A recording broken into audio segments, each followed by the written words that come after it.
한국의 인간관계는 가족관계가 확장된 거라고 보시면 돼요. 무의식적으로 우리가 가족에게 기대하는 수준의 행동이나 이런 거를 기대를 하는 거죠. 그래서 이게 이제 잘 작동이 되면 정말 우리 가족처럼 나를 잘 챙겨주고, 근데 그게 잘 안 되면은 의무가 있잖아요. 가족이니까 해야 되는 거, 이런 쪽으로만 가게 되는 거죠. 힘들고 막 에너지 뺏기고 힘 뺏기고 뭐 돈 뺏기고 나는 남는 거 하나도 없고 나를 자꾸 이용하려고 하고 이런 쪽으로 가기가 쉬운 거죠.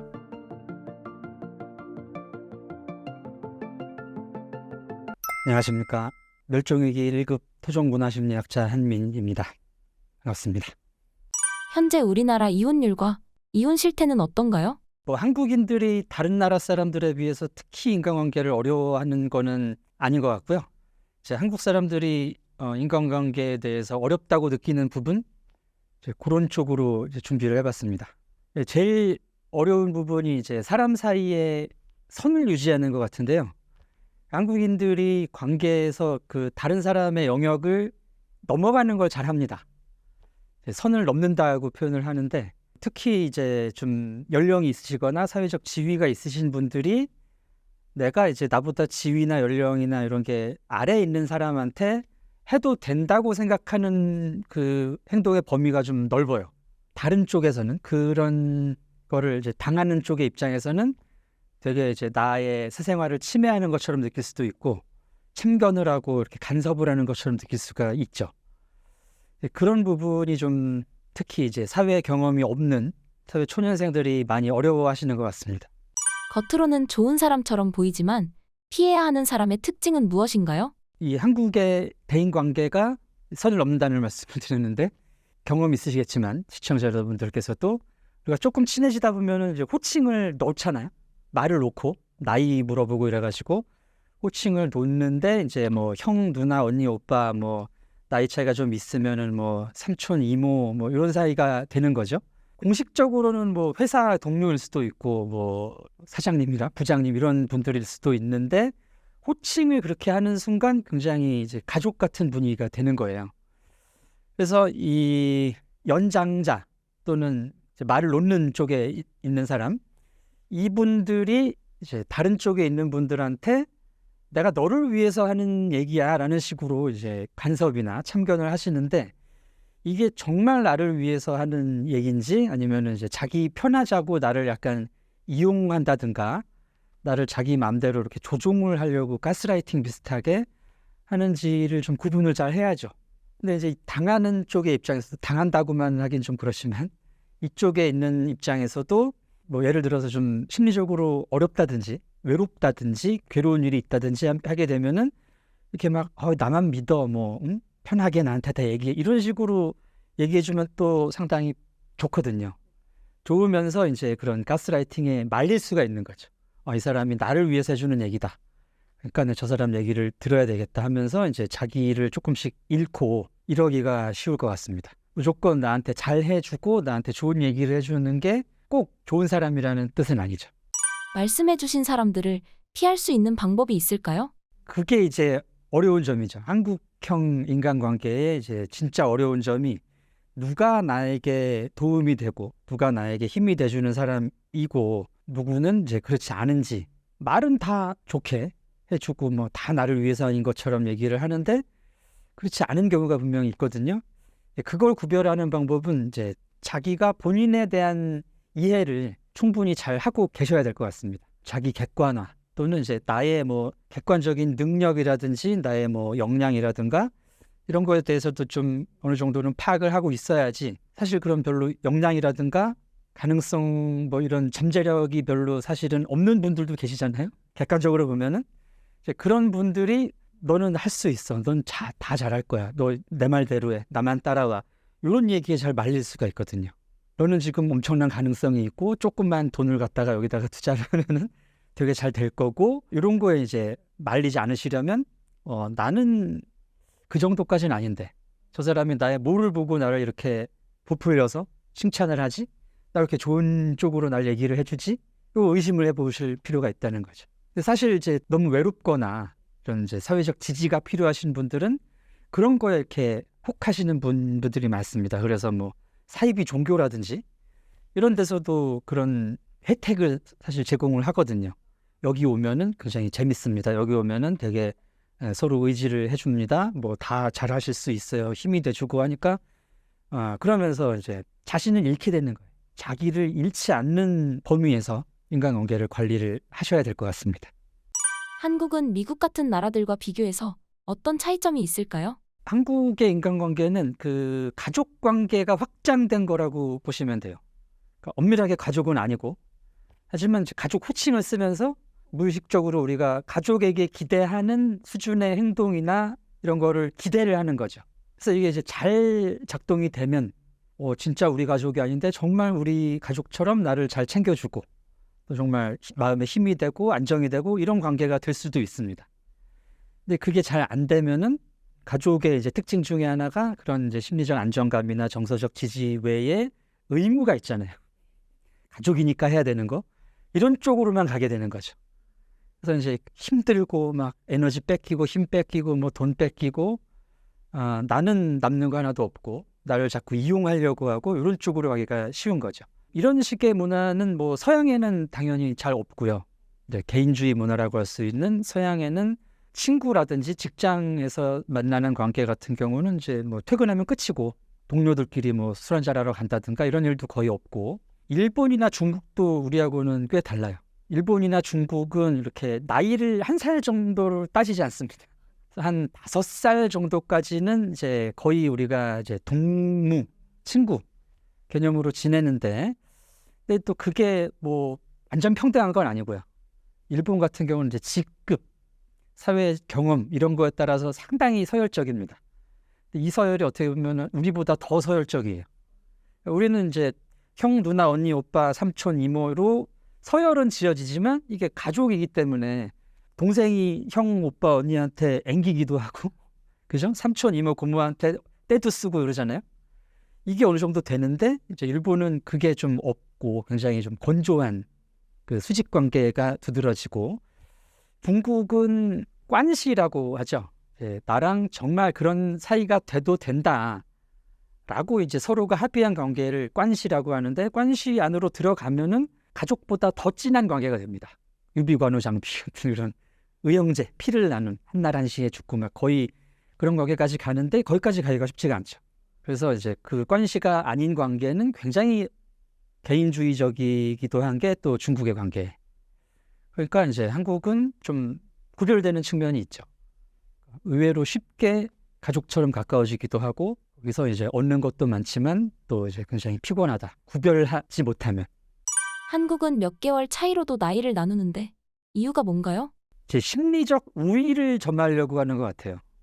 일단 이제 우리 전통에서는 사실 이게 이제 조선시대까지만 해도 한 5살 내외에서는 친구를 했다고 합니다. 근데 이제 현대 한국 사회가 되면서 이게 1살까지 뭐 몇 개월까지 따지는 문화로 좀 온 것 같은데, 이게 이제 그 전에는 한국에 이제 신분제도 있고 여러 가지로 이제 뭐 동네에서 뭐 자기 역할, 자기 위치가 확실했기 때문에 위아래가 다 자연스럽게 정해져 있는 거죠. 그래서 뭐 당연히 내가 존댓말을 쓰고 내가 해야 될 관계가 있는데, 현대 사회는 뭐 신분도 없고 하기 때문에 이제 나이로라도 나를 구별하고, 내가 저 사람보다 우위가 되면, 내가 저 사람보다 나이가 많으면 말을 놓을 수가 있잖아요. 이게 또 엄청난 그 심리적 우위를 점하게 해주는 거죠. 근데 이제 그게 꼭 뭐 이렇게 갑질을 한다든지 저 사람을 내가 이용하기 위해서만 나오는 관계는 아닙니다. 가족의 그 형제를 생각하시면 되는데, 뭐 형제들끼리 많이 싸우고 뭐 하긴 하지만 그게 의지가 되고 또 편한 관계이기도 하잖아요. 그런 이제 양면성이 있죠. 최근 불륜이 가장 많이 일어나는 곳은 어디인가요? 쉽게 끊어낼 수 있는 방법이 없습니다.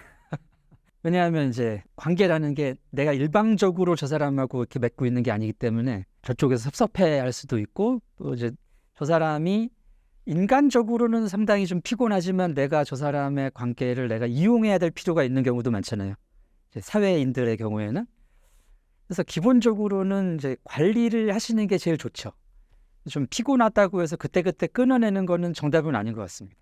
저 사람과의 관계에서 내가 나를 잃어버린다든지, 저 사람이 분명히 어떤 의도를 가지고 나를 이용하거나 조종하려고 한다, 이런 관계까지 유지하실 필요는 없죠. 현대 사회에는 뭐 같은 직장이라든지 그런 관계가 아니라면은 뭐 연락의 빈도가 줄면서 자연스럽게 정리가 될 것 같아요. 저도 그 사회적 기술이 이렇게 막 좋지 못해가지고 저는 그렇게 하고 있습니다.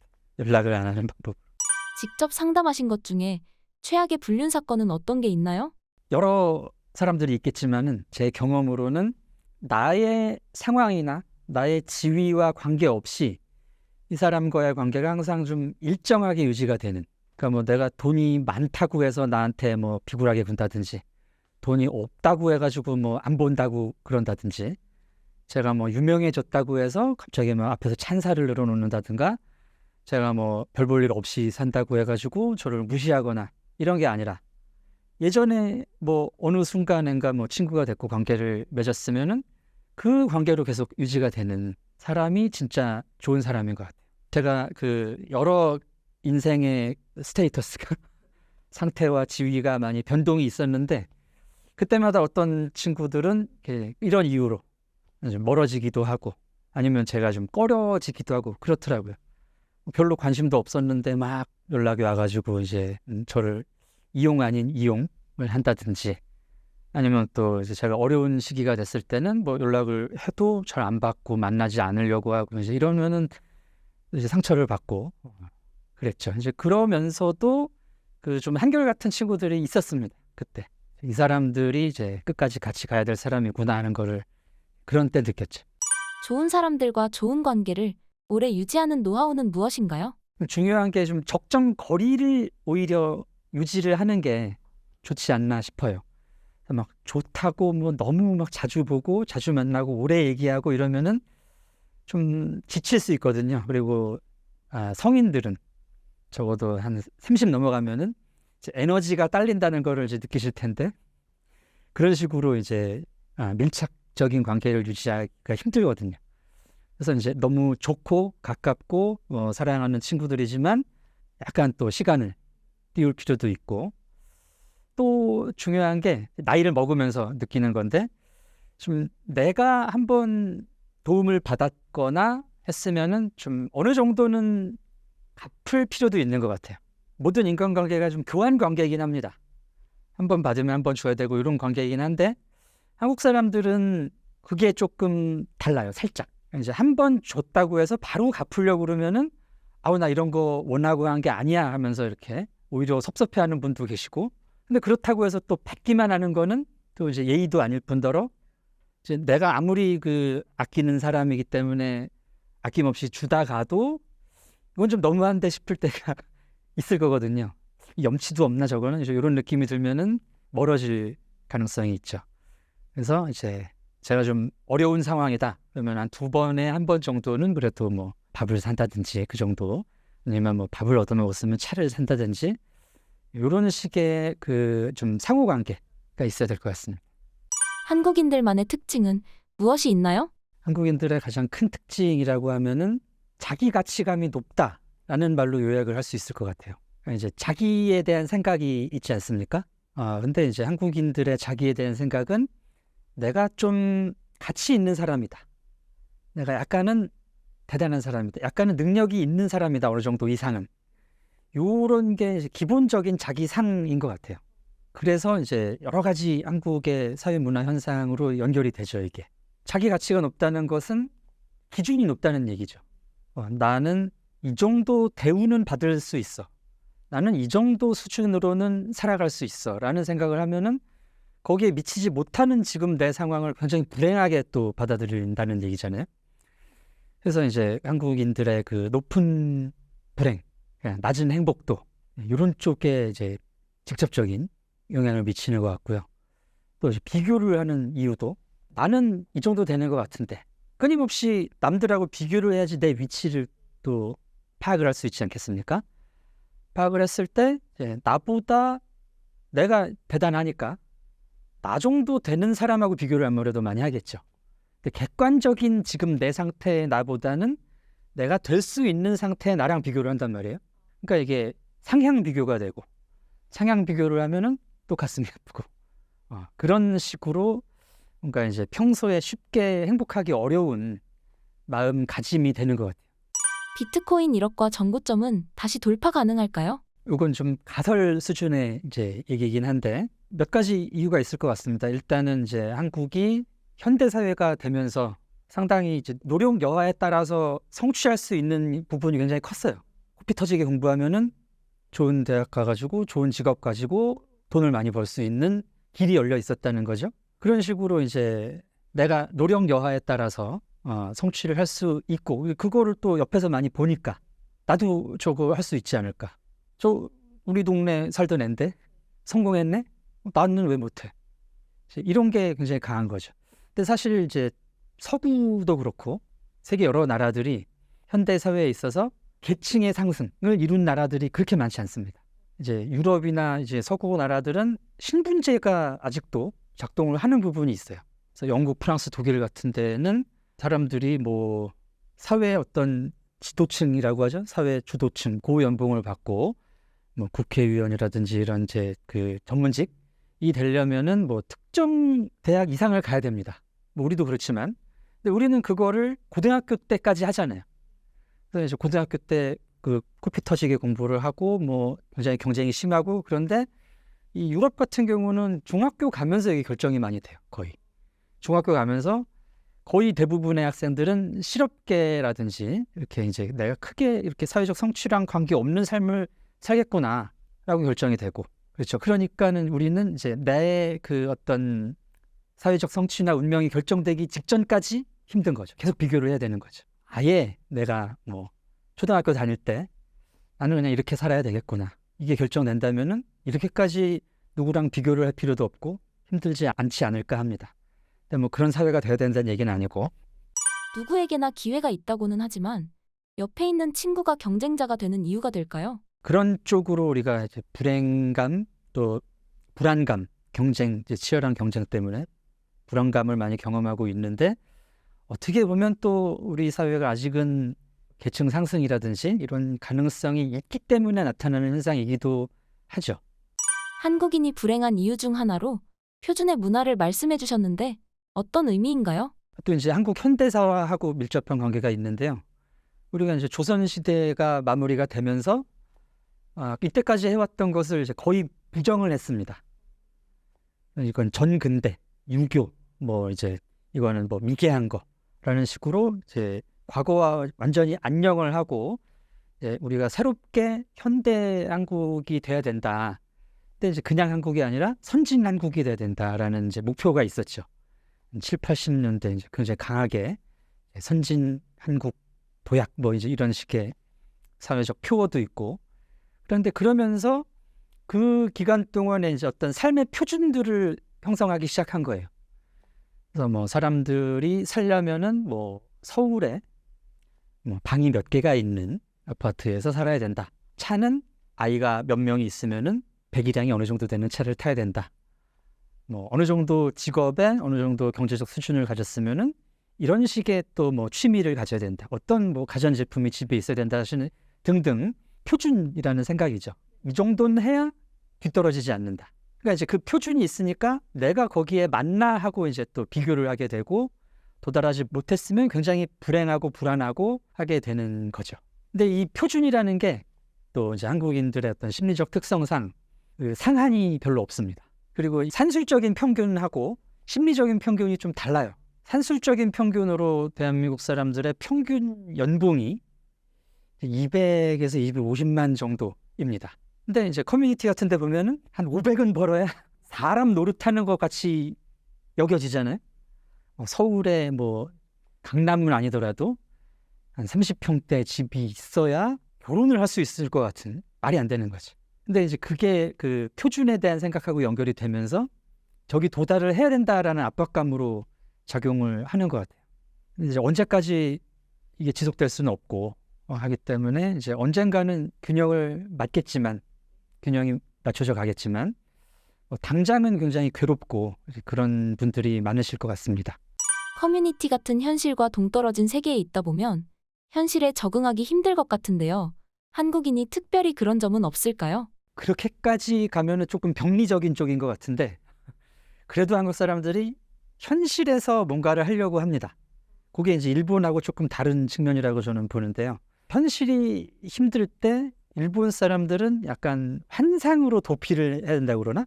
이제 심리학적으로 방어 기제라는 용어가 있는데 이제 내 욕구가 충족이 되지 않고 내가 이제 살기가 힘들 때 환상이라는 방어 기제가 있습니다. 상상의 세계로 가는 거예요. 그래서 거기서 나는 되게 행복할 수 있죠. 무엇도 될 수 있고 네, 생각하는 거 다 이루어지고 하니까 일본 문화의 이런 측면이 이제 일본의 그런 애니메이션이랄지 게임이랄지 이런 이제 일본 특유의 상상력으로 가는 것 같고요. 한국 사람들은 내가 이게 도달하지 못할 것 같다. 그러면 일단 허세를 부립니다. 요거는 그 방어 기제로 동일시라고 하는데 내가 저렇게 부자가 될 수 없을 것 같다. 그럼 이제 좌절하기 전에 이제 저걸 따라하려는 모습을 많이 보이는 거죠. 그래서 사실 뭐 내가 경제적으로 그렇게 여유가 있지 않은데 그런 식으로 보여지고 싶은 행동을 많이 하는 거예요.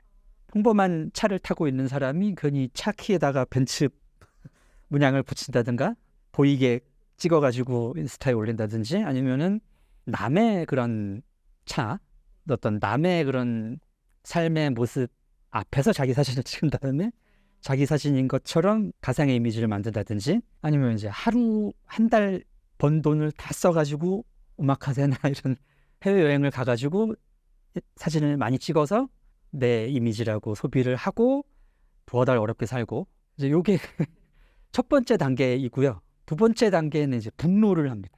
내가 쟤네들보다 뭐가 못나서 쟤네들 저렇게 누리면서 풍족하게 사는데 나는 이렇게 살아야 되지? 그래서 이제 분노 단계로 가고 분노 단계에서 이제 잘못되면은 이제 다른 사람한테 그런 공격성이 나가기도 하는 우리 이제 작년에 있었던 그런 불특정 다수를 향한 범죄 그런 쪽으로 가기도 하죠. 일본의 히키코모리는 어떤 사람들인가요? 이제 그 일본 분들도 일단이 그 이제 회피, 자기 방 이런 데서 자기 취미라든지 자기 내면 세계에 빠져드는 쪽으로 행동을 하다가 이제 그래도 안 되면은 거기는 좀 비슷한 것 같아요. 다시 이제 행복한 사람들에 대한 이런 분노를 투영하는 식으로. 한국이 유독 해외 평가에 민감하게 반응하는 이유는 무엇인가요? 일단은 이제 나의 위치를 명확히 알고 싶은 욕구라고 볼 수가 있겠고요. 좀 달리 말하자면은 내가 다른 사람들과 구별되고자 하는 욕구. 그래서 이제 나의 위치를 파악을 하려면은 비교를 계속 해야 되는 거죠. 비교를 하는데 이제 나의 그 자기 상위, 내가 생각하는 내가 좀 나는 더 할 수 있을 것 같다. 더 누려도 될 것 같다라는 자기 인식이 있기 때문에 그 비교 자체가 항상 상향으로 되는 거예요. 지금 객관적인 나보다 더 있는 사람하고 비교를 하게 되는. 한국의 국수주의는 어떤 특징이 있나요? 사실 국수주의, 그러니까 자기 자민족 중심주의라고 하는데 이거는 굉장히 보편적인 현상입니다. 모든 나라 사람들한테는 나타나는데 한국의 특징은 약간 이제 어떤 사람들이 우리나라를 좀 자랑스럽다, 대단하다라고 평가를 하면은 그거를 국수주의다라고 되게 비판을 하는 움직임이 있어요. 국뽕이다 이거. 객관적인 칭찬인데도 객관적으로 우리가 잘난 거고 누가 봐도 객관적으로 장점인데도 그 얘기를 해도 이건 국수주의다라고 얘기를 하는 거죠. 한국 사람들의 이제 자국에 대한 이미지가 약간 양가적이에요. 되게 못난 나라라는 생각과 그 반대급부가 있는 거죠. 되게 못난 나라다라는 생각은 이제 현대사회 이후에 계속 있어 왔습니다. 우리가 뭐 일제강점기도 경험을 했고 또 이제 6.25 이후에 이제 5, 60년대는 거의 세계 최빈국이었잖아요. 제일 가난한 나라 수준이었고 했기 때문에 그때를 이제 사셨던 분들은 우리가 정말 어디 내세울 거 없고 자랑스럽지 않고 정말 가난하고 더럽고 뭐 없고 이제 이런 기억이 되게 많으셔서 좀 이제 지금도 그 어르신들 이제 60대 이상 되신 분들은 한국이 뭐가 뭐 이렇게 대단하냐라는 식으로 생각하시는 분들이 많고요. 근데 지금 이제 2010년대 이후에 한국의 위상은 과거랑은 엄청나게 달라졌기 때문에 이제 지금 한 20대, 30대 초반 정도 되시는 분들은 다른 나라랑 비교해서 우리가 이렇게 꿀린다는 생각은 별로 안 하죠. 그런 이제 양가적인 부분이 있는 겁니다. 그래서 특히 이제 과거에 그 지식인들이랄지 좀 이렇게 사회 여론 주도층에 계시는 분들이 우리는 이것도 없고 저것도 없고 해서 반성해야 돼요. 이제 이런 식의 얘기들을 많이 하셨기 때문에 우리가 이제 좋은 쪽의 얘기를 하면은 아우 저거는 뭐 별걸 또 없는데 부풀려 가지고 잘난 척하는 거다라는 식으로 받아들이는 부분이 좀 있죠. 근데 이것도 좀 균형이 맞춰져 가는 것 같습니다. 어쨌거나 너무 지나친 국수주의는 안 좋은 것도 사실이고 지나친 자기 비하도 안 좋은데 한국은 이게 이제 어느 정도는 균형 있게 두 얘기가 다 오고 가는 것 같아요. BTS나 오징어 게임 등 한쪽에선 미국에서 인기 많다고 하고 다른 한쪽은 다 거짓말이라고 하는데 이런 것들이 말씀해 주신 것과 같은 내용인가요? 그런 맥락이죠. 근데 꼭 뭐 옛날 분들만 안 좋게 얘기하시는 건 아니고 그분들의 영향을 많이 받은 분들이라든지 국가의 심리라고 할 수 있을 것 같은데 우리나라가 나빠야 자기가 좀 나아지는 사람들도 있습니다. 본인의 이제 우리나라에서의 적응이 자기 뜻 같지 않은 경우죠. 내가 우리나라에서 성공적이지 않고 어떤 기준으로 봐도 약간 실패자 쪽으로 규정이 되는데 이걸 인정하면은 안 되잖아요. 그러니까 이제 내가 못나서 내가 못 사는 게 아니라 여기가 나빠서 내가 이렇게밖에 못 사는 거다 라는 식의 의도가 분명히 있죠. 근데 이제 다른 나라의 국뽕은 이런 부분이 상당히 적습니다. 자국을 비판하고 자국을 이제 형편없는 나라로 몰아가기보다는 우리나라에 있는 타자들을 배척하는 쪽으로 나가죠, 보통. 이게 이제 제일 두드러지는 게 좀 일본은 또 국뽕이 또 상당히 특이한 나라인데 별게 다 자기들이 좋다고 합니다. 수돗물도 자기들만 나오는 것 같이 얘기를 하고 수돗물을 마실 수가 있고 뭐 사계절도 자기만 있는 것처럼 얘기를 하고 일본 국뽕 코너가 있어요. 서점에 가면 일본이 이렇게 좋은 나라다라는 게 이제 서가에 항상 비치가 돼 있고 우리는 그런 책들은 서가에 자리를 못 잡잖아요. 사람들이 이게 무슨 짓이냐 이게 객관적이지 못하게 이러면서 근데 이제 그런 서가의 그런 코너도 있고 또 이제 혐한 코너가 또 있습니다. 일본의 그 자국뽕과 혐한 타자에 대한 배척이 같이 가요. 같은 메커니즘입니다. 그래서 어떻게 보면 이제 일본이 한 1990년대 이후에 특히 이제 2010년인가요? 이제 동일본 대지진 이후에 상당히 이제 타격을 많이 입었습니다. 일본이 경제적으로도 그렇고 이제 사람들의 이제 심리적으로도 그렇고 그래서 일본이 더 이상 좋은 나라가 아닌 것 같다. 뭐 지금 뭐 지표로 봐도 최저시급이 우리가 더 높잖아요. 그래서 뭐 외국인 노동자들이 일본으로 안 가고 다 한국으로 온다면 이런 얘기도 있고 또 일본 젊은이들이 이자하려고 한국으로 오고 이런 이제 역전 현상이 일어났는데 일본이 안 좋은 나라면 되겠습니까? 거기 살아야 되는데 그것도 좀 다른 게 한국 사람들은 우리나라가 살기 안 좋고 그러면은 이민을 가려고 해요. 그래서 이민도 상당히 많이 갑니다. 근데 일본 사람들은 그런 외국에 가서 내가 내 삶을 근본적으로 바꿔야겠다는 생각을 잘 못해요. 자기가 태어난 동네, 거의 지역사회, 거기가 이제 자기가 죽을 때까지 살아가는 곳입니다. 그래서 거기가 안 좋은 데가 되면은 이제 멘탈을 유지할 수가 없는 거예요. 그래서 이제 국뽕이 나오는 거죠. 그런 차이가 있고요. 중국 같은 경우는 약간 이제 중국은 공산주의 사회고 공산당이 통제를 하는 사회이기 때문에 공산당이 국가를 유지하기 위한 목적에서 이런 국뽕, 중국이 이제 좋은 나라고 대단한 나라고 하는 쪽에 이제 여론을 약간 몰아가려는 부분이 좀 있는 것 같습니다. 근데 이제 중국도 지금은 이제 매체가 유튜브라든가 이런 매체가 활성화가 되고 뭐 통제를 하긴 하지만 아는 사람들은 다 알잖아요. 이제 중국이 자기들 생각만큼 그렇게 대단한 나라가 아닐 수 있다. 이런 위기감이 좀 생기는 것 같더라고요. 근데 이제 그 중국의 그 공산당의 의도에 맞게 움직이는 집단이라고 해야 될지 하는 친구들이 이제 중국 인터넷에서 활동하는 이제 소분홍이라는 친구들이죠. 이제 중국 청년들이 중국의 그 자국민 중심주의, 중국이 대단한 나라고 다른 데는 다 별 볼 일 없다라고 하는 와중에 한국에 대해서 그걸 이제 공격을 하는 식으로 표출이 되죠. 특히 이제 문화 콘텐츠 관련해서 뭐 음식이라든지 한복 여러 가지 뭐 한국 건축이라든가 이런 전통적인 한국이 독자적으로 발달시켜 왔던 이런 것까지도 다 중국 거로 도둑질해 간 거다라는 식으로 이제 공격을 하는 모습을 볼 수가 있는데 어느 정도는 이제 그 중국의 그런 위기감을 돌리려는 그런 의도로 볼 수 있을 것 같습니다. 한중일이 가까이 붙어 있으면서도 다른 이유가 무엇인가요? 지역적으로는 붙어 있는데 그 유럽하고 우리가 굉장히 다릅니다.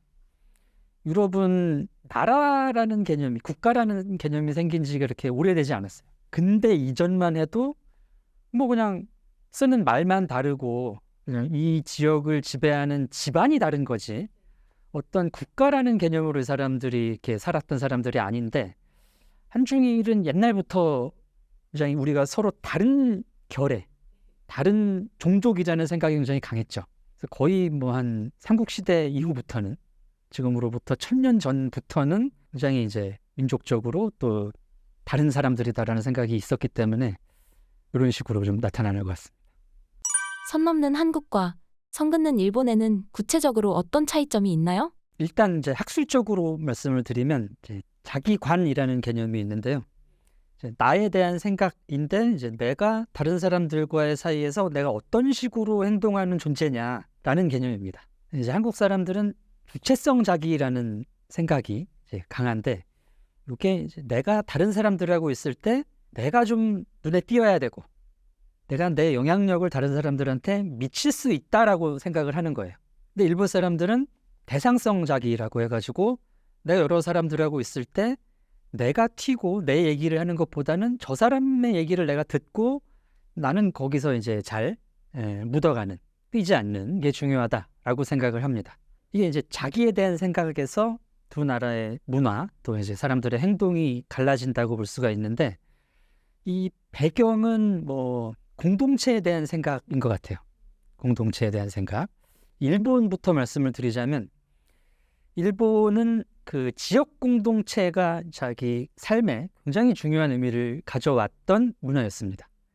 지역 공동체라는 건 이제 자기 마을, 자기 어떤 영주가 다스리는 지역, 이런 거죠. 근데 이제 일본이 이제 섬이고, 또 그 지진이라든지 뭐 화산이라든지 해일이라든지 이런 자연재해가 늘 발생하는 곳이었기 때문에, 지역 사회에서 어떤 재해가 있었을 때 이거를 복구하고 살아가는 게 굉장히 중요하다는 거죠. 그래서 내가 이 지역 사회 내에서 내 역할을 하지 않으면 내 생존 가능성도 떨어지고, 또 내가 다른 사람들한테 협조를 안 한다든가 내가 지켜야 될 그런 의무를 지키지 않으면은 나로 인해서 다른 사람들이 되게 또 위험해지는 거죠. 그래서 그런 지역사회 내에서, 공동체 안에서의 압력이 굉장히 강합니다. 그게 이제 그 와 사상이라는 생각으로 형상화, 요약을 할 수가 있는데, 와라는 건 이제 조화라고 볼 수가 있는데, 이제 일본식의 조화는 내가 이제 집단 내에서 어떤 위치를 갖고 그 위치에서 내가 해야 되는 역할을 100% 수행해야 전체의 조화가 이루어진다라는 생각이에요. 그래서 하나라도 이게 빠지면은 안 돌아가는 겁니다. 그래서 이제 그런 압력이 굉장히 크다는 거죠. 너 왜 네 역할 안 해?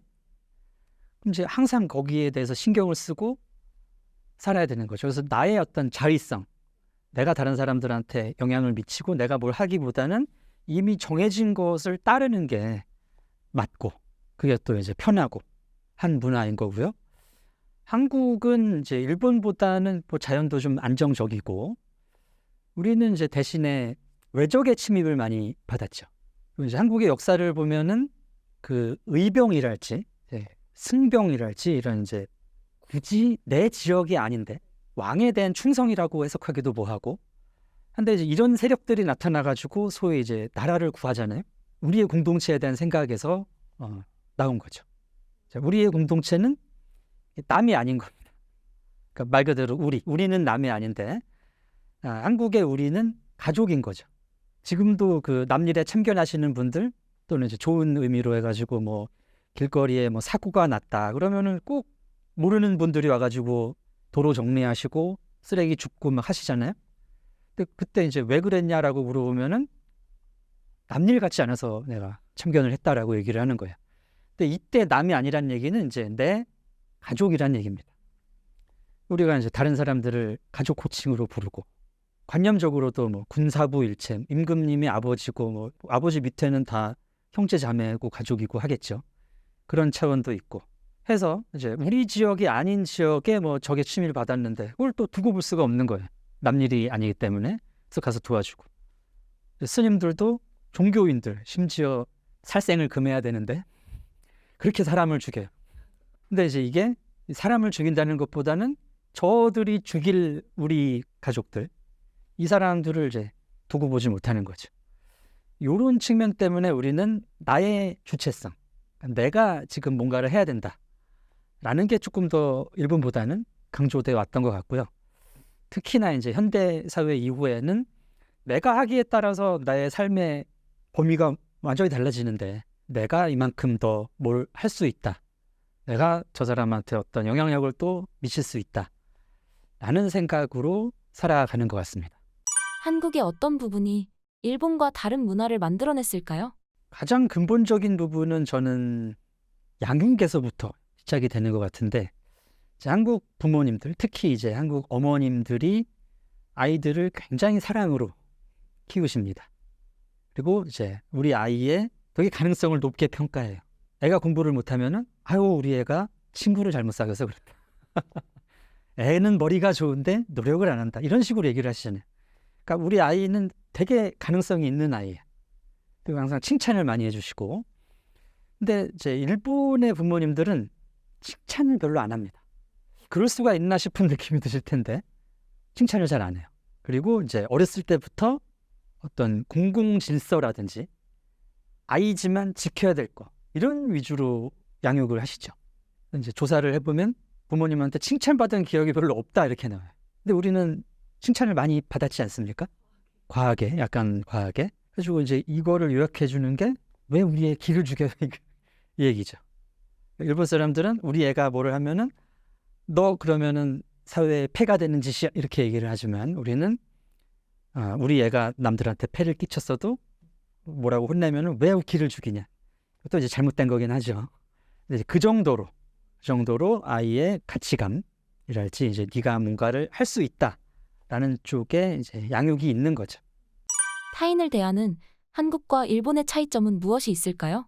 이제 선을 긋는다, 넘는다라는 표현이 이제 여기서 나왔는데, 이제 다른 사람을 대할 때 한국 사람들은 이 사람들 사이에 이런 영역이라고 할 수 있는 부분, 이것을 이제 건너가고 서로 섞이고 이런 거를 좋아합니다. 근데 이제 일본은 그거를 명확하게 이제 나눠 놓죠. 아주 가족 내에서도 뭐 형제, 연인, 가족 부부 사이에서도 속내를 얘기를 잘 안 해요. 그래서 어느 정도는 이제 내 의무를 하는 관계이고, 또 이제 또 어느 정도는 말로 하지 않아도 알 수 있다라는 생각도 어느 정도 있고요. 그래서 이걸 제일 잘 알 수 있는 표현이 이제 혼내와 다테마에라는 건데, 이제 혼내가 본심, 다테마에가 이제 앞에다가 놓는 마음입니다. 그래서 기본적으로 일본 사람들은 다른 사람하고 상호작용을 할 땐 다테마에라고 보시면 되는 거죠. 그래서 혼내는 누구에게도 거의 잘 알기가 힘든데, 또 뭐 일본도 지역 차이가 좀 있고 시대에 따라서 조금 과거와는 달라진 부분도 있다고 해요. 근데 이제 우리나라와 비교하면은 아직도 이런 부분이 크죠. 그래서 이제 일본 사람들하고 얘기했을 때 이제 그 표현을 있는 그대로 하는 것보다는 이 사람이 지금 나한테 내 기분을 안 상하게 예의 바르게 행동하고 있다라고 이제 이해를 하시는 게 좋고, 혼내는 좀처럼 알 수 없다고 합니다. 이제 부부나 연인이나 이런 사이에서도 이거를 혼내를 드러낸다는 거는 굉장히 응석이다, 아마에다, 이렇게 이제 받아들여지는데, 아마에는 또 일본에서 허용되는 사람들이 있어요. 좀 미숙한 애들이나 어린 여자들. 그래서 이제 일본 아이돌들이 찡찡거리고 살짝 그 어리광 응석 부리는 모습을 보이는 게 그런 이제 문화적 욕구가 있는 거죠. 일본 사람들은 이제 쟤들은 저래도 된다라는 게 있어요. 근데 이제 그렇지 않은 사람들이 나 요새 뭐 때문에 힘들고 뭐 나 좀 한번 봐주고 나를 좀 어루만져줘, 이런 식으로 얘기를 하면은 좀 어른답지 못하다, 이런 평가를 받게 되는 거죠. 근데 이제 한국 사람들은 내 그런 마음을 남이 알아야 된다고 생각을 합니다. 모르고 싶은 사람한테도 막 알려줘요. 일로 와, 지금 내가 요즘 뭐가 힘들고 뭐가 힘든데 막 얘기를 해. 난 듣기 싫은데. 좀 그런 차이가 있죠. 그래서 이제 스트레스 받는 부분이 좀 달라요. 그리고 이제 한국 사람들은 남한테도 그걸 기대를 하기 때문에 오히려 이제 저 사람이 나한테 너무 속내를 얘기를 안 하면은 내가 서운해. 나는 우리가 친하다고 생각하는데, 서로의 그런 비밀 없이 속내를 다 얘기할 수 있다고 생각하는데, 요즘 얼굴도 안 좋고 되게 지금 고민이 있는 것 같은데 물어볼 때마다 아무 일 없다라고 한다. 그럼 이제 끌고 가서 술 먹이면서 얘기를 해야 되는 거죠. 한국인이 일본인을 볼 때 속을 모르겠다고 하는데 일본인들은 왜 이중적일까요? 그게 이제 일본 사람들은 나름의 예의입니다. 그게 내가 다른 사람을 대할 때 기본적으로 내가 해줘야 되는 거. 근데 이제 우리는 친해질수록 이게 허물이 없고 터놓고 얘기를 해야 되는데 이제 시간이 지날수록 섭섭함이 커지는 거죠, 우리는. 그리고 또 어떤 의미에서는 이제 일본 사람들도 한국 사람들이 이제 처음부터 막 터놓고 속내를 얘기하고 이러는 게 상당히 불편할 수 있어요. 왜 나한테 이런 얘기까지 하지? 뭐 이렇게. 한국과 일본의 가장 큰 차이점 중 하나가 공연 문화인 것 같은데 비슷한 맥락인가요? 그렇죠. 이제 예의하고 연결이 되는데 일단 일본 사람들은 공연이라는 것은 내가 감상자로 그 공연장에 간다고 생각을 하는 거죠. 그 뮤지션이 그 공연장의 주체고 나는 그 뮤지션의 음악을 들으러 가는 거니까 조용히 해야 되는 거죠. 내가 떠들면 딴 사람들이 방해가 되니까. 그리고 이제 뮤지션이 자기 기량을 발휘하는데도 방해가 될 수 있고. 근데 한국 사람들은 공연을 놀러 간다고 생각을 해요. 거기 가서 내가 스트레스 풀고 뛰고 소리 지르고 이러러 가는데 가서 조용하면 안 되죠. 그리고 그거를 이제 한국 뮤지션들은 알아요. 그러니까 이제 그 호응 유도 같은 것도 하고 떼창 뭐 이런 유도도 하고. 근데 이제 한국의 이런 떼창 문화가 이제 세계적으로 알려지고 하면서 일본 사람들도 아 공연장에서 이래도 되는구나 라는 게 조금씩 생기고 있죠. 그래서 이번에 이제 뉴진스 일본 공연에서 그 떼창도 좀 하시고 아마 이제 한국 뮤지션들 공연에서는 좀 할 겁니다. 제3국에서 왔다든지 본인 나라 사람들이라면 좀 또 안 할 가능성이 크고. 한국과 달리 일본의 욕은 적어 보이는데요. 한국과 일본의 욕 문화는 어떻게 다른가요? 욕이 이제 한국이 굉장히 다양하고 무궁무진합니다. 앞으로도 수많은 욕이 개발될 것이고 욕은 이제 자기 표현이라고 볼 수가 있거든요.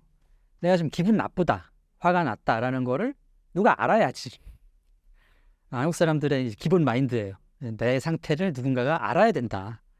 나 이런 사람이야. 나 이런 기분이야 라는 거를 알아야 되는데 이제 여러 가지 이제 인간관계의 형태상 내가 상대방에게 이제 공격을 직접적으로 못하는 경우가 많잖아요.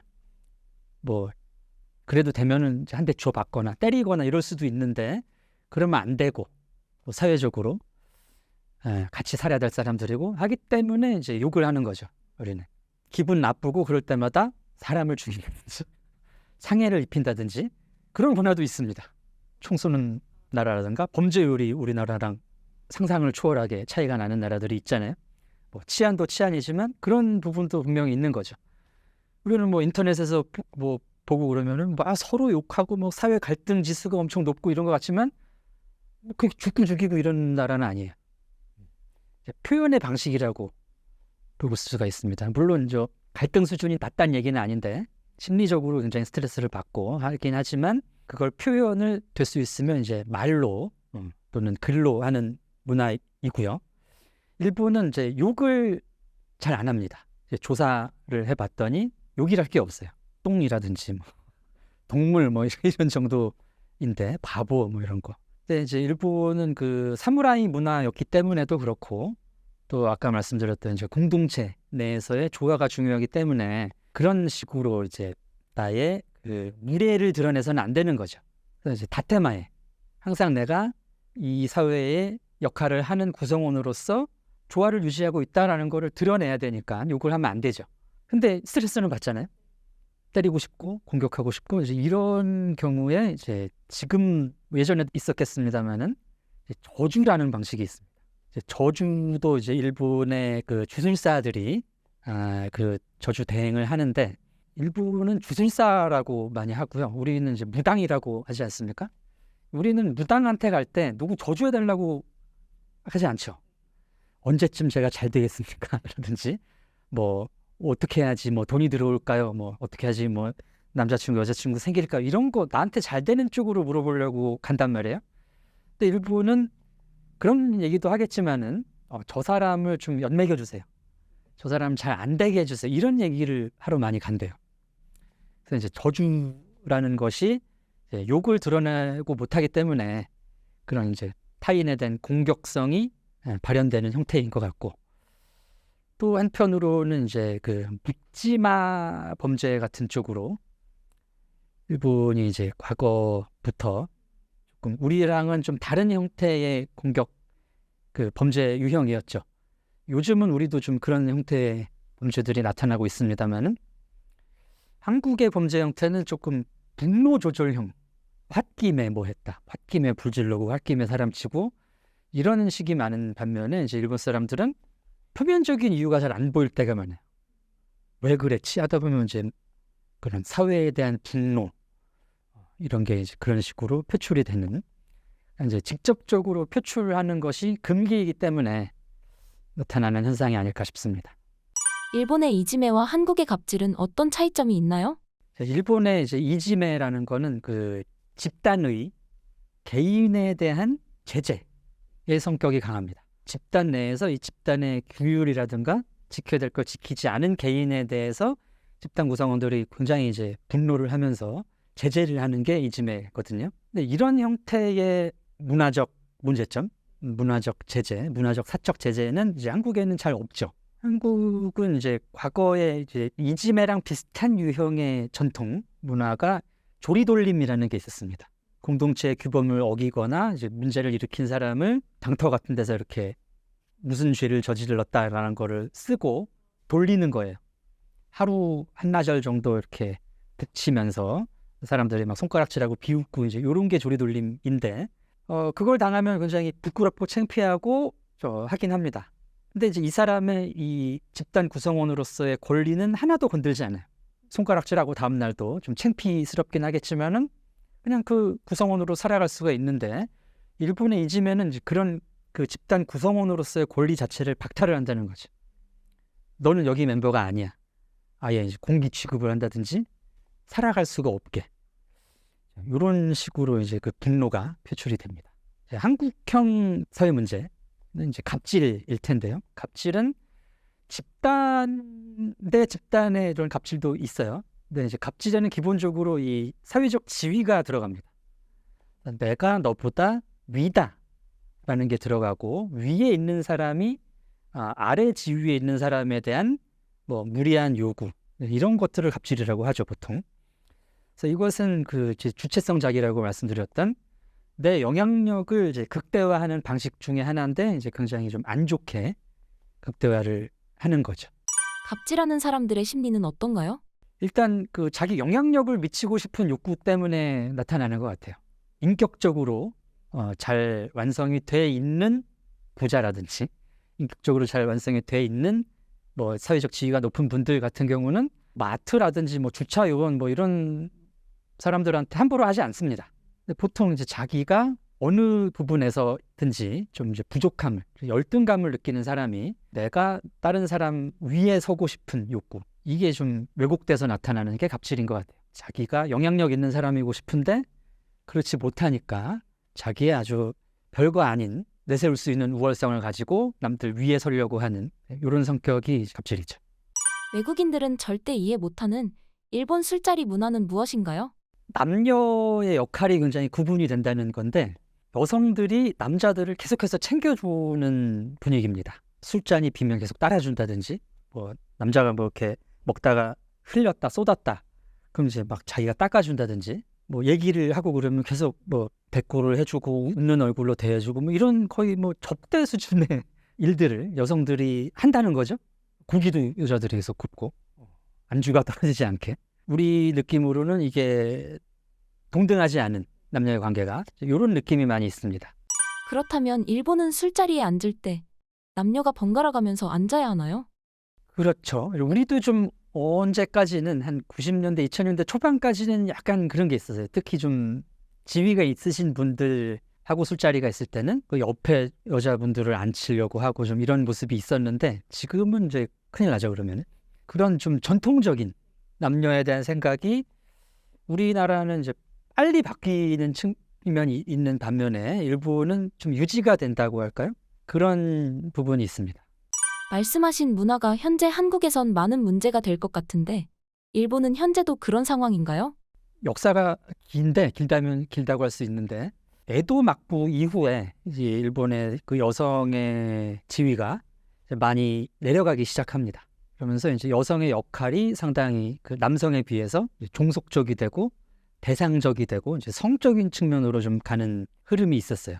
이제 그 전에 뭐 전국 시대라든지 뭐 해이안 시대 이때는 이제 일본 여성들이 상당히 지위도 있고 평등했던 사회로 보여집니다. 에도 막부 이후에 이제 근대 이후의 현상인 것 같은데 이제 문제는 현대 사회임에도 불구하고 그런 이제 전근대적인 모습이 나타난다는 거죠.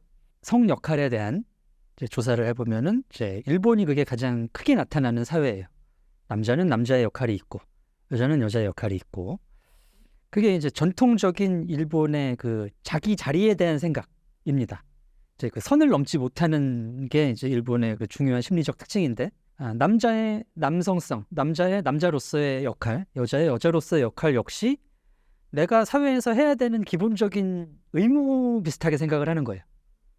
그래서 이거를 내가 이때까지 해왔던 거랑 다른 식으로 하기가 쉽지 않은 거죠. 그리고 그런 식으로 해도 이제 손가락질이 온다든지 불이익이 온다든지 이런 분위기가 있고 그래서 그 변화의 속도가 우리보다는 상당히 좀 늦게 가고 있죠. 일본의 여자력이란 무엇인가요? 여자력이라는 말은 이제 여성의 여성성을 나타내는 지표 같은 건데요. 뭐 학술적인 개념은 아니고 잡지 같은 데서 소개가 된 개념입니다. 저도 이제 공부를 해봤더니 안노 모요코라는 만화가가 안노 히데야키, 에반게리온 뭐 이런 거 그분 부인이에요.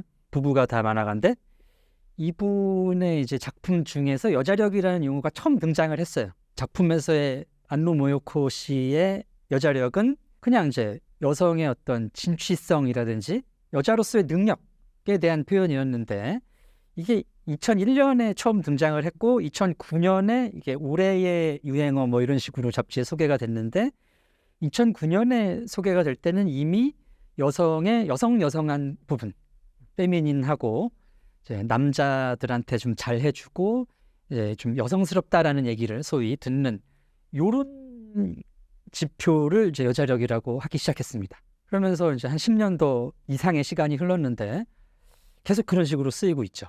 여성성에 대한 부분이 좀 전근대적으로 작동을 한다.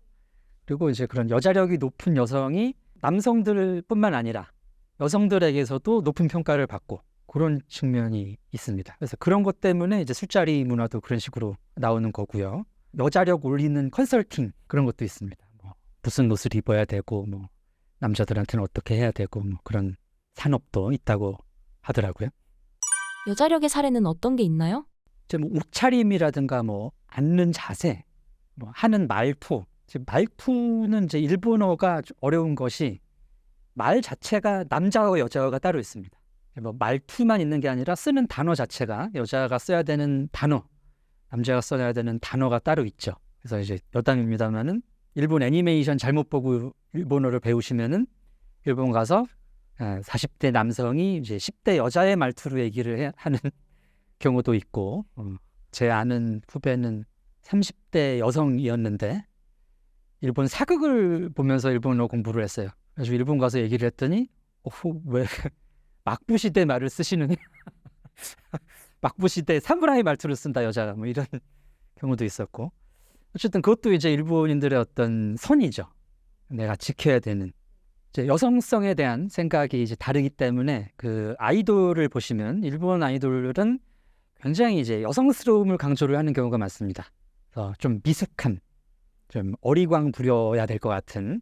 근데 이제 한국 여자 아이돌들은 상당히 이제 걸크러쉬함을 강조하거나 보이시하거나 아니면 여성스러워도 그렇게 이제 뭐 미숙하고 이런 여성스러움이 아닌 굉장히 이제 완성된 여성스러움을 어필을 하잖아요. 이제 그런 생각이 굉장히 차이가 있는 거죠. 그리고 이제 그 어머니에 대한 양육에 대한 여성의 의무 이것도 상당히 강조가 되는데 아이를 키울 때 이제 어머니의 몫이 상당히 이제 커요. 일본이 이제 우리도 그런 측면이 없지 않죠. 근데 이제 일본 같은 경우는 아이가 좀 길거리에서 뭐 떠든다든지 버릇이 없다든지 질서를 안 지킨다든지 하면은 어머니를 약간 비난하는 분위기가 있습니다. 그래가지고 이제 일본 어머니들이 어린 아이 데리고 이제 다닐 때 굉장히 남들 신경 많이 쓰고 전전긍긍하는 분위기가 좀 있죠. 그래서 뭐 유모차를 타고 대중교통을 이용해도 이거 자체가 민폐라고 생각을 한다든지, 뭐 걔가 울거나 뭐 공공장소에서 떠들거나 하면은 바로 이제 저 엄마는 뭐 문제가 있다 이런 식의, 그게 이제 지역사회에서 그게 떠돌면은 그게 이지매로 가는 거예요. 거의 이제 그 지역사회에서 이사를 가지 않으면 벗어날 수 없는. 그래서 우리하고 상당히 다릅니다. 사람 사는 데는 다 비슷하지 않을까 이런 생각들을 많이 하시는데, 저도 이제 문화에 대해서 얘기하다 보면 이제 답글에 그렇게까지 다르려고요 이런 답글들이 있는데 그렇게까지 달라요. 교수님께서 일본에서 겪었던 가장 충격적인 일화가 있을까요? 유모차에 대한 경험인데, 제가 이제 일본 여행을 가서 지하철을 타고 가다가 유모차를 타고 이제 지하철을 타는 이제 아기 엄마를 봤습니다. 젊은 어머니였는데 아기가 되게 어려요. 1살도 안 됐어요. 1살도 안 된 아기는 시도 때도 없이 울지 않습니까? 근데 얘가 우는데 사람들이 다 이제 쳐다보는 거예요. 아기 엄마랑 아기를. 우니까 쳐다보나 보다 이렇게 생각을 하고 있었는데, 굉장히 안절부절 못하면서 다음 정거장에 내리더라고요. 하게 스미마셍 하면서 내려요. 내려야 되나? 라는 생각을 했습니다. 이제 몇 년 있다가 이제 저희 아이를 데리고 유모차를 타고 지하철을 탔는데, 한국 지하철이죠. 한국 지하철을 탔는데 얘가 이제 막 칭하고 그랬어요. 그랬더니 막 여기저기서 참견을 몇 년 된 얘기긴 한데 요즘도 뭐 크게 달라지지 않았을 겁니다. 애기가 울면은 이제 옆에 있는 이제 아주머니가 뭐 깍꿍 뭐 이런 거 해주신다든지, 옆에 또 이제 회사원 이모가 뭐 뽀로로 이런 거 틀어가지고 이렇게 보여준다든지, 서 있는 삼촌 뭐 이런 이상한 표정 해가지고 애기를 웃겨주고 뭐 이런다든지. 내리려는 생각이 안 들더라고요. 왜 내려 내가? 나는 가야 되는데. 목적지가 있고 애는 당연히 우는 거고. 그래서 그냥 달래면서 갔죠. 그렇게 바로 내리는 걸 보고 굉장히 좀 충격을 받았었습니다. 한국 남자와 일본 여자가 잘 맞는다고 하신 이유가 무엇인가요? 일단 이제 일본 문화 자체가 그 남들한테 잘 맞춰주는 문화가 있습니다. 특히 이제 일본 여성들은 또 그 여자력 이런 부분 때문에 남자들한테 더 잘 시선을 맞추고 기분을 배려를 하고 더 해주려고 하고 이런 모습이 있죠. 그리고 이제 한국 문화는 내가 이제 남한테 뭔가를 해줘야 된다라는 생각이 강해요. 특히 이제 친해지고 사귀거나 하면은 어떻게든지 내 마음을 더 적극적으로 알리고 전달을 하려고 하지 않습니까?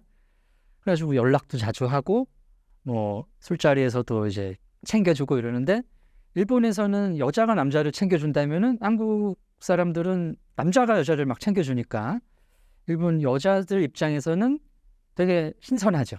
내가 챙겨줘야 되는데 나를 챙겨주네? 되게 배려받는 느낌이 들 것 같아요. 그런 것 때문에 이제 표면적으로 잘 맞죠. 이제 초반에 서로 호감을 느끼기 굉장히 쉬운데, 뭐 한국 남자와 일본 여자가 잘 된다는 의미는 아니고, 모든 관계가 그렇겠습니다만은 관계가 깊어지고 성숙해지는 거는 이제 둘의 문제고요.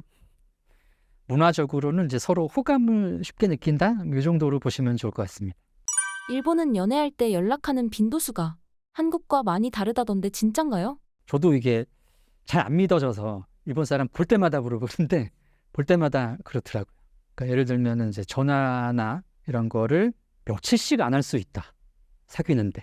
근데 며칠 정도가 아니라 2주, 2, 3주, 막 심하면 한 달까지도 연락이 안 돼도 우리가 사귄다라고 이제 동의를 한다는 거죠, 서로는. 이제 우리는 한 번 카톡을 주고받아도 카톡 이렇게 하지 않습니까? 그런 게 이제 그 드라마의 I Love You라는 드라마의 묘사가 잘 됐었는데, 근데 이제 일본 사람들은 기본적으로 우리가 연인이고 가까운 사람이고 하지만 폐가 될 수 있다는 생각을 하는 거예요. 지금 뭐 예를 들어서 이제 업무 시간이다. 서로 직장인이고 그러면 이제 일을 해야 되는데 내가 연락을 하면은 업무에 방해가 될 수도 있고, 그래서 이게 폐가 되기 때문에 연락을 이제 못 하게 되는 거죠. 근데 또 개인적인 시간에도 연락을 안 해요. 그것은 저 사람이 지금 뭐 중요한 일을 하고 있을 수도 있고, 업무는 끝났지만, 또는 중요한 생각을 하고 있을 수도 있는데 내가 연락을 하면은 그 방해가 될 거 아니냐. 그래서 서로 연락을 안 하다 보면은 되게 미뤄지기도 하고 그렇다고 하더라고요. 그렇다면 한국인들은 왜 그렇게 자주 연락하는 걸까요? 그 서로의 마음을 확인하고 싶은 거죠. 확인하고 뭐 영향을 미치고 싶은 것도 있고 그 영향이 제대로 갔나라는 거를 또 피드백을 받아야 되니까. 그래서 이제 이게 조금 또 과하게 되면은 집착이 되기 쉽죠. 한국형 연애는 부정적인 측면을 또 찾자면 실제로 일본에서 한국 남자들이 인기가 많은가요? 이미지는 인기가 많습니다. 한국 남자 하면은 이제 떠오르는 또 매체에서 많이 봤던 최종엽 씨 이런 스타일, 뭐 185가 넘고 얼굴이 뭐 하얗고 키가 크고 이제 어깨도 넓고 이제 이런 식의 스테레오타입이 있어요. 이제 실제로 여행 와서 보면은 이제 잘 없기 때문에 그런 분들이 실망을 하시는 분도 있고 또 어떤 계기로든지 하여튼간 사귀는 단계로 들어가면은 또 잘 사귀시기도 하더라고요. 예, 아까 이제 말씀드렸던 그런 피상적 수준에서의 문화의 서로의 장단점이 서로 이렇게 악의가 맞는 부분이 있습니다. 이제 주체성 자기라는 건 이제 나의 영향력을 미치고 싶은 부분인데, 이제 영향력을 미치고 싶은 한국 사람과 대상성 자기는 영향력을 받아들이는 쪽에 익숙한 쪽인데, 이제 영향력을 받아들이는 쪽에 일본 분이 뭐 얘기를 하면 굉장히 잘 이어지는 거죠. 한국 사람은 이제 자기가 흥 나가지고 막 떠들고 막 얘기하면은 되게 리액션이 좋아요. 그러면 이제 내가 호감이 있으니까 그런가 또 이제 약간의 착각과 함께 그런 뭐 술자리에서의 여러 가지 매너라든가 일본 특히 여성들이 잘 경험하지 못했던 거를 경험하고 나면은 쉽게 서로의 호감으로 발전하기가 쉽죠. 일본 여성에 대한 오해는 무엇이 있나요? 일본의 전통적인 여성상을 일컫는 말로 이제 야마토 나데시코라는 말이 있습니다. 되게 뭐 요조승려랄지 현모양처랄지 이제 이런 표현이 있는데 이게 이제 일본 여성들을 상징하는 이미지가 되면서 이제 한국 남성들뿐만 아니라 거의 뭐 한 7, 80년대부터 외국에서 이제 남성들이 일본 여성에 대한 환상이 이렇게 많았었어요. 그리고 또 이제 일본의 그 성산업이라는 측면 때문에 되게 뭐 일본 여자는 순종적이고 남자가 하라는 대로 한다라는 식의 이미지. 자, 요거는 좀 잘못된 이미지라는 말씀을 드리고 싶고, 일본 여성들이 일종의 그게 이제 사회적 의무라고 생각을 하기 때문에 표현을 그런 식으로 하는 게 분명히 있습니다. 이제 남자의 뭐 의견에 굳이 반박을 하지 않는다든가, 뭐 남편이 퇴근하면은 뭐 목욕물 준비를 하고 뭐 맥주를 갖다 주고 뭐 안주를 준비를 하고 되게 순종적이고 잘 맞춰주는 것 같지만 이 의무가 내가 끝났다고 생각하면은 가차없이 헤어지기도 하거든요. 또 그런 모습도 있기 때문에 이 부분이 이제 일본 여성의 그런 내적인 본질적인 부분은 아니다. 환상을 가지고 우리가 다른 나라 사람들을 대상적으로 보고 사귀고 이제 이런 거는 별로 바람직하지 않죠. 지금 이제 두 나라의 문화가 한참 가까워지는 중이기 때문에 제가 생각하기에는 그 어느 때보다 한국과 일본의 문화가 가깝게 지금 교류를 하고 있는데 그렇기 때문에 나타나는 현상인 것 같고요. 서로 이렇게 뭐 커플도 많고 사귀는 사람도 많고 결혼도 하고 헤어지기도 하다 보면은 뭐 환상이 깨지면서 서로의 문화를 더 잘 이해하게 되는 날도 오지 않을까 합니다. 마지막으로 신사임당 구독자분들께 한 말씀 부탁드립니다. 신사임당 시청자 여러분, 오랜 시간 시청해 주셔서 감사드립니다. 제 얘기가 더 궁금하신 분은 제가 운영하는 5분 심리학이라는 채널이 있습니다. 한번 검색하셔가지고 찾아와서 더 많은 이야기 보시면 좋을 것 같고요. 또 한국과 일본에 대해서 얘기가 궁금하신 분들은 제 책 선을 넘는 한국인, 선을 긋는 일본인 참조해 주시면 감사하겠습니다. 감사합니다.